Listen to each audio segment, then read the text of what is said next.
Muchos de ustedes han escuchado o van a escuchar o visto memes relacionados con la ley 21.200 y bueno, hablándolo con el tema del plebiscito.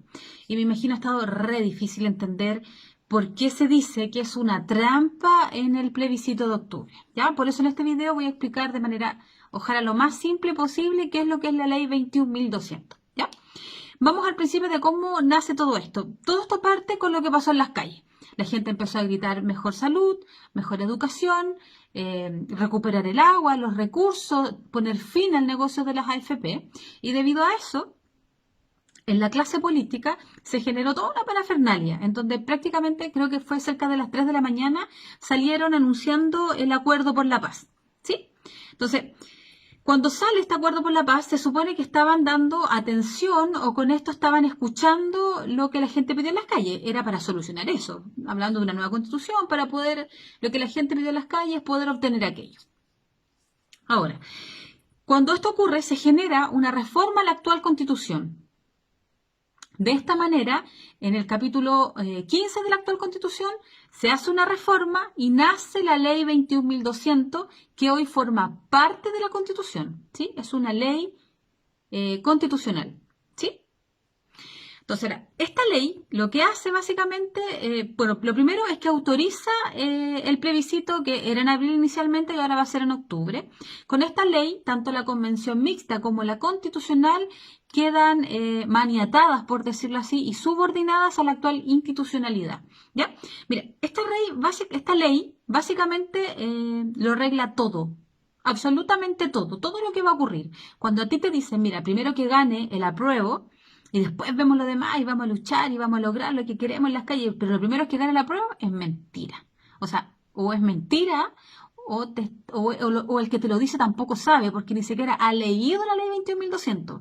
Para que tú tengas una idea, esta ley regla todo lo que va a ocurrir antes, durante y después del plebiscito.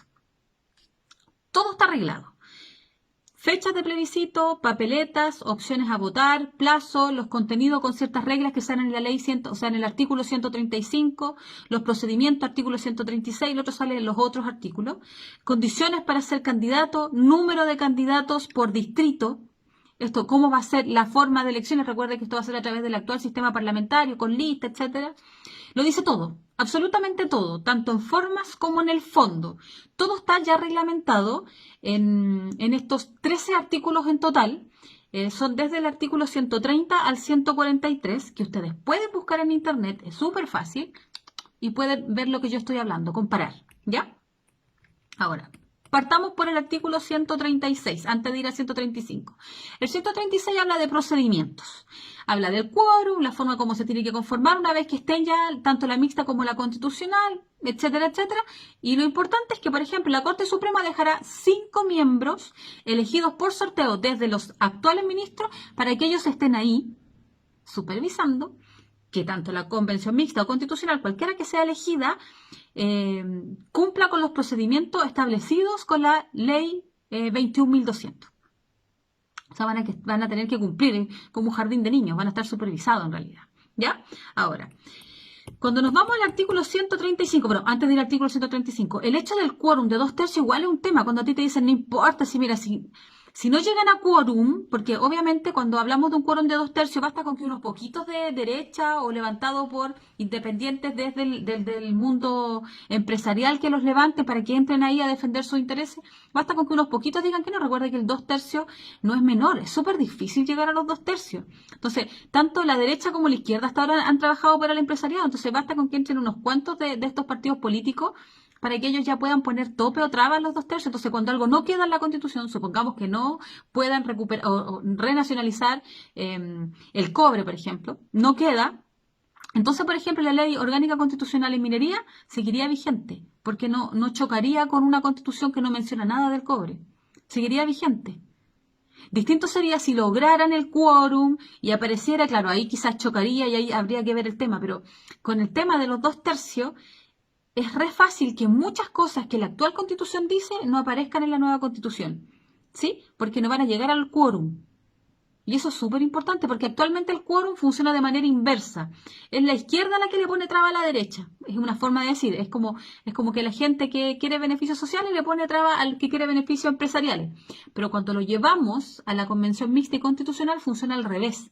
Entonces, es acá la que va a poder trabas para poder agregar cosas. Si no se agregan, no existen. Y si no existen, quedan aplicables, por ejemplo, las leyes orgánicas constitucionales o otras leyes que ya están. ¿Ya? Artículo 135 para avanzar. Dice lo siguiente.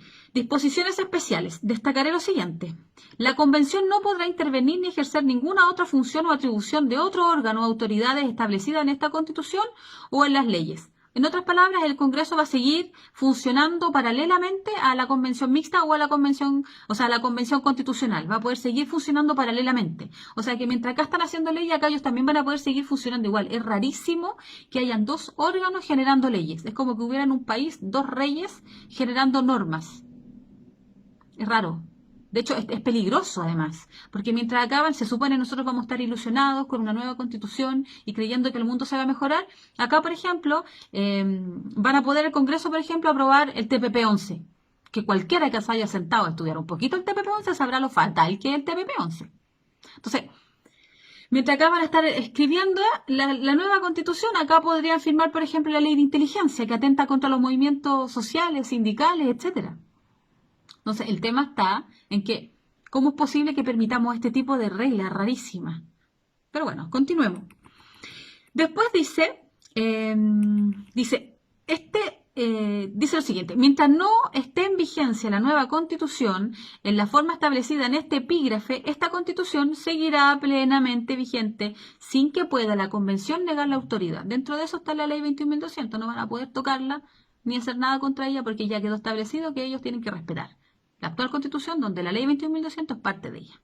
¿Ya? Más abajo dice, le queda prohibido a la Convención o a cualquiera de sus integrantes o a una fracción de ellos atribuirse el ejercicio de la soberanía asumiendo otras atribuciones que las expresamente le reconoce en esta Constitución. ¿Cómo pueden dictar leyes si no son soberanos? Eso es lo principal. O sea, para poder dictar leyes necesitas ser soberano, necesitas tener soberanía.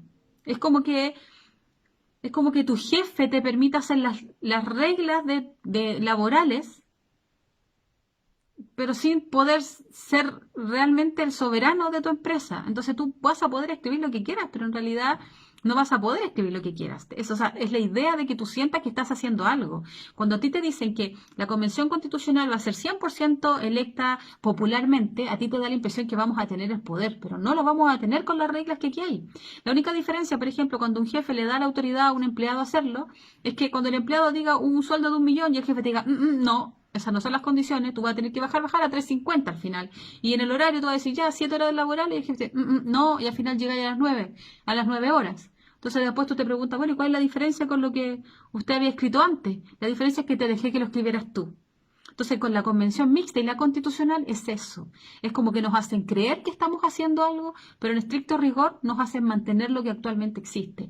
Y esto lo sigue diciendo, para que ustedes entiendan a qué me refiero con esto, un poquito más abajo en la Ley 135. Lo voy a leer. Dice, el texto de la nueva Constitución que se someta a plebiscito deberá respetar el carácter de República del Estado de Chile, su régimen democrático, las sentencias judiciales firmes y ejecutoriadas y los tratados internacionales ratificados por Chile y que se encuentren vigentes. Cuando se habla de los tratados internacionales ratificados por Chile que se encuentren vigentes, los que defienden la Convención Mixta y Constitucional dicen que esto ocurrió para defender los tratados de derechos humanos. Que para eso lo hicieron. Resulta que ahora están súper preocupados de proteger los tratados de derechos humanos y resulta que hace rato que los tratados de derechos humanos dicen, por ejemplo, hay tratados que hablan de el tema de la educación que tiene que ser gratuita, la salud, previsión, vivir libre de contaminación. En Chile estamos llenos de zonas de sacrificio, el tema de la soberanía alimentaria y nada que respeta los tratados de derechos humanos. De hecho, estamos en rojo en la ONU por no respetar los tratados. Pero resulta que ahora te hacen creer que estaban tan preocupados de protegerlo que lo tuvieron que colocar.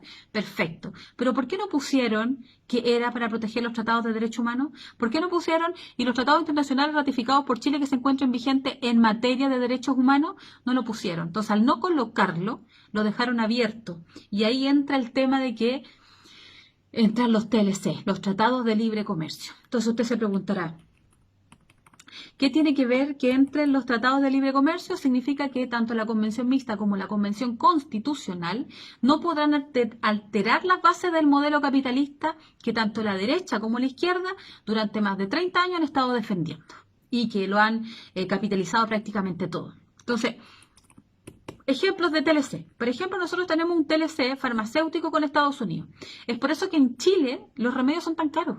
Nosotros no podemos generar nuestros propios remedios como lo hacen los argentinos. Por eso es que muchos chilenos terminan yendo a Argentina a comprar remedios porque ellos no firmaron este tratado de libre comercio con Estados Unidos en tema de remedios. Entonces, ellos pueden tener remedios más baratos, más asequibles que nosotros no. Tenemos que ir para allá para poder traerlos acá. Gracias a estos tratados. Si no podemos tocar estos tratados, por ejemplo, ¿cómo podríamos recuperar en el tema de la salud, que sea la salud más accesible a todos?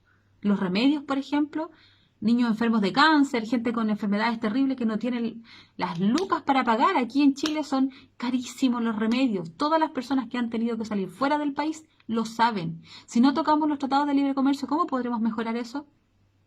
En el caso del agua, por ejemplo, en muchos de los tratados de libre comercio, el agua se menciona como un bien, un servicio o una inversión, con el tema de los derechos de agua. Si no podemos tocar los tratados de libre comercio, ¿cómo recuperamos el agua? En el tema, por ejemplo, de la minería, también los tratados de libre comercio incluyen la minería. ¿Cómo lo podemos recuperar si no podemos tocar los tratados de libre comercio? Entonces, que no te digan que esto no es terrible. No tocar los tratados de libre comercio es gravísimo. Es lo más grave de toda esta ley 21.200. El quórum y esto es gravísimo. Que no sea soberana es gravísimo. Que tenga que estar bajo vigilancia es gravísimo. Que no tenga derecho a tomar sus propias decisiones es gravísimo, porque está todo estipulado. ¿Sí? Entonces, una asamblea constituyente, a diferencia, es soberana, no está sometida a las leyes que genere la clase política. Una asamblea constituyente que es creada bajo el poder constituyente originario puede tocar los TLC, puede tocar incluso las leyes orgánicas constitucionales, puede de verdad generar los cambios que se gritaron en las calles. De verdad, y tú tienes esperanza de cambio, pero una convención constitucional y una convención mixta constitucional, la verdad es que está así. Así, no puede hacer nada. Y lo que va a hacer es como el ejemplo que te di del trabajador. Lo vamos a escribir nosotros, pero va a ser lo mismo o peor que lo que tenemos. La diferencia es que lo firmamos. Ellos tienen claro el resultado, saben que va a ganar. El apruebo CC, lo saben porque ya los tienen a todos engañados. Entonces, deja de creerle a la estrella, al más famoso, al que te dice, no, esto al eslogan. Tú llevas años creyéndole al eslogan, años creyéndole a los famosos. Votaste por Bachelet, votaste por Frey, votaste por Lagos, Piñera. Le creíste a los famosos. Muchos de ellos ni saben lo que están diciendo, ni siquiera se han sentado a leer esta ley. Otros son parte del tema del negocio, entonces... Si vas a tomar una decisión con respecto a este plebiscito, que sea informado, porque tú lo leíste, porque lo buscaste, porque te informaste, y no porque el eslogan más bonito, porque un famoso te lo dijo. Este plebiscito te tienes que enterar de qué se trata y tomar una decisión en base a lo que se estudió, en base a esta ley, y que no te sigan metiendo el dedo en la boca. Toda la información está al alcance de un clic.